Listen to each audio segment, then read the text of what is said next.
Hi Ron, my name is Xolani Hlone, and today we're joined by Cameron, an analyst in corporate finance. How are you, man? Good in yourself. Nah, all good, man. So get right into it.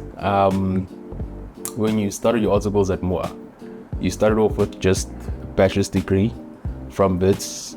Fast forward, post articles, you're a qualified CA, you have your own business, and you're working in corporate finance, So can you take us through the process? How was that? What are the lessons that you learned? The journey started off way back in 2022.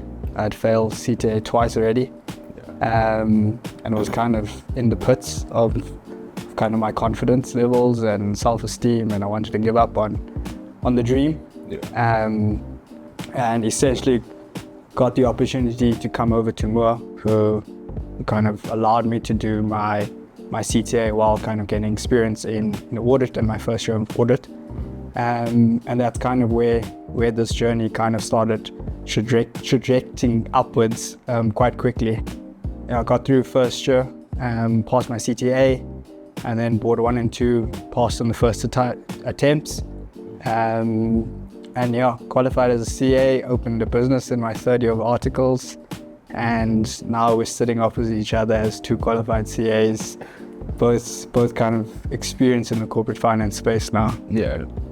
And how are you finding the experience of, juggling being a corporate finance analyst and having your own business? I think it plays to my strength. I've always considered myself, and I think my parents have considered me an entrepreneur my entire life. I was selling copies of Dragon Ball Z pictures in grade 1 for R1, and now I'm kind of balancing being an analyst on the corporate finance side as well as running a business. But I think it plays to my day-to-day strengths of being able to kind of work under pressure, but at the same time, running a business is quite similar to what we're doing on the CF side. It's kind of it's jumping into the shoes of business owners and kind of taking their perspectives on the day-to-day work that we're doing. Yeah. So Moore Johannesburg brands itself as an entrepreneurial audit firm, right? So from your experience, what does that mean to you? I think it became more about them giving me the freedom to do what I wanted. And I'm not saying that, I started a business while doing my 8-hour shifts. It was more about being exposed to different industries throughout my audit articles, was being exposed to listed, unlisted companies, private companies, and kind of gaining that experience and that knowledge on how businesses were run, and then applying that to kind of my own business. So when Moore says they are an entrepreneurial business, it's about setting you up to become an entrepreneur. So it essentially gives you the tools to apply in your personal life, in your personal business life, as well as kind of your day-to-day. Yeah. So from a business perspective, what lessons have you drawn from experience here at Moore as a trainee prior to you qualifying? Yeah, I think technical obviously played quite a big role.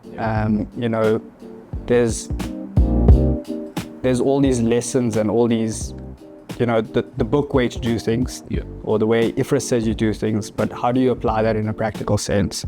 And I think that's kind of what I grasped during my audit articles, was kind of getting in the numbers, how the numbers work, how do you do a debit and a credit, how does that then affect kind of the face of the financials, if that makes sense.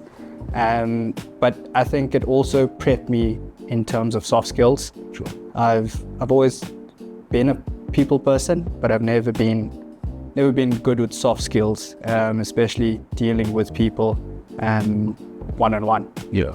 So I mean, that is business. Business is dealing with people, and I'm essentially in the service industry. I'm not in the product industry. Yeah. So it's client facing. It's managing staff. It's being able to kind of deal with different customers all the time, and managing their expectation. Yeah. Which is, I think, what Moore kind of set me up to. Yeah. And the ideal candidate to do their articles on Moore? What kind of person do you think, would succeed in their articles? I think, everyone thinks that you need to be technically gifted. And it is true, but I also think it's something that's teachable. For me, I was never confident in my technical skills, but I knew that as soon as I started doing well at school and kind of integrating my schoolwork with kind of my professional space, let's call it that, that's where my confidence kind of stepped up, because I was then able to have conversations with managers. I was able to debate certain interests, so I think a perfect or an ideal candidate for Moore is someone that's resilient, is someone who's essentially willing to do the hard graft, and is someone who's quite adaptable. Moore changes a lot. I think being exposed to different industries gives you that opportunity to kind of show how adaptable you are, how resilient you are, and kind of gives you the full benefit of kind of showing your problem solving and quick thinking abilities. So I think anyone with those tools will be very successful at Moore. Nice.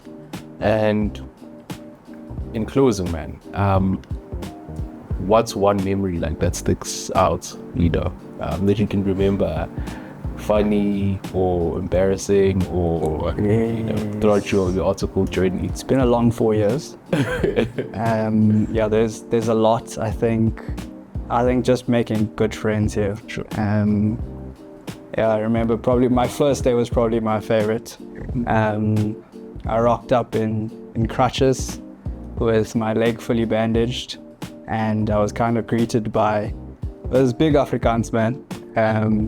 I say man, but he was a boy. He came to the car not knowing who I was, grabbed my bag from me, and I was like, "Come, I'm gonna be your friend today." And that was Ruben, who is essentially one of my best mates up until today. So I think it's the connection that we were able to make, and it's just the people that Moore kind of attracts, is that it becomes more about culture than just another firm. Yeah.